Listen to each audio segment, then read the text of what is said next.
समझते हैं ब्रह्मचर्य माना क्या? क्या गहराई है? क्या सिर्फ काम विकार से दूर रहना अथवा प्रकृति से दूर रहना ही ब्रह्मचर्य है? पहले गुरुकुलों में ब्रह्मचर्य में रहकर शिक्षा दी जाती थी। वो ऐसा मानते थे कि पवित्रता के वातावरण में ग्रहणशीलता बढ़ जाती है, लेकिन उन्हें पता ही नहीं था कि असली पवित्रता क्या होती है।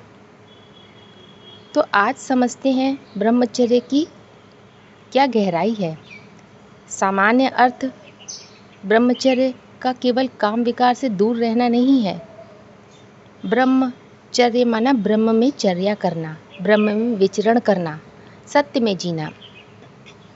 हद की दुनिया में यदि कोई प्रकृति, स्त्री, पुरुष, विषय, संसार से शारीरिक दूरी बना ले तो उसे ही ब्रह्मचर्य समझ ले, फिर वो अधूरा है, क्योंकि दूरी बना लेने से मन की वासनाएं समाप्त नहीं हो जाती हैं।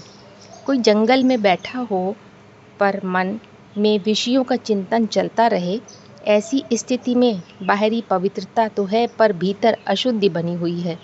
इसीलिए इसे नकली पवित्रता या उधार की पवित्रता कह सकते हैं। तो आध्यात्म में ब्रह्मचर्य का अर्थ प्रकृति से भागना नहीं है, बल्कि प्रकृति के आकर्षण से मुक्त होना है। बाहर प्रकृति रहे पर भीतर आसक्ति न रहे, कर्म हो पर कर्तापन ना हो, संबंध हो पर बंधन ना हो। यही तो वास्तविक पवित्रता है। इसीलिए कहा जा सकता है कि हद का ब्रह्मचर्य प्रकृति से दूरी बनाता है, बेहद का ब्रह्मचर्य प्रकृति पर निर्भरता समाप्त करता है। हद में व्यक्ति प्रकृति को छोड़ता है, बेहद में तो प्रकृति स्वतः ही छूट जाती है। जब तक किसी वस्तु को छोड़ने का प्रयास करना पड़ रहा है, तब तक उसका आकर्षण कहीं न कहीं बचा हुआ है। तो सच्चा ब्रह्मचर्य तब है जब चेतना सत्य में इतनी तृप्त हो जाए कि प्रकृति का आकर्षण स्वतः ही गौण हो जाए। तब पवित्रता त्याग से नहीं आती है, सत्य में स्थित होने से आती है। बेहद में ब्रह्मचर्य ब्रह्म में चर्या करना है, माना कि शाश्वत सत्य की स्मृति में जीना, उसी में चलना, उसी में ठहरना। यही ब्रह्मचर्य त्याग नहीं, बल्कि सत्य गर्भ का संरक्षण बन जाता है। जब तक सत्य का बीज छोटा है, उसे विषय विकारों से बचाना पड़ता है। जब वो वृक्ष बन जाता है तो बचाने की ज़रूरत नहीं।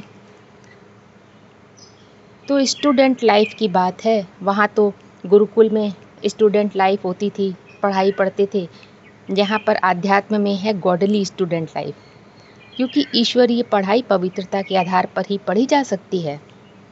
तो ब्रह्मचर्य माना ब्राह्मणत्व का जीवन, जिसमें पुरुष रूप पुरुषार्थी शाश्वत सत्य रूपी ज्ञान के बीज को ज्ञान गर्भ में धारण करता है, उसको पालता है, अंत में उसको जन्म भी देता है। किस रूप में? अपने सत्व के रूप में। पढ़ाई खत्म होने के बाद उसको अपने स्वधर्म की पहचान हो जाती है, तो अपने मूल में टिक जाता है।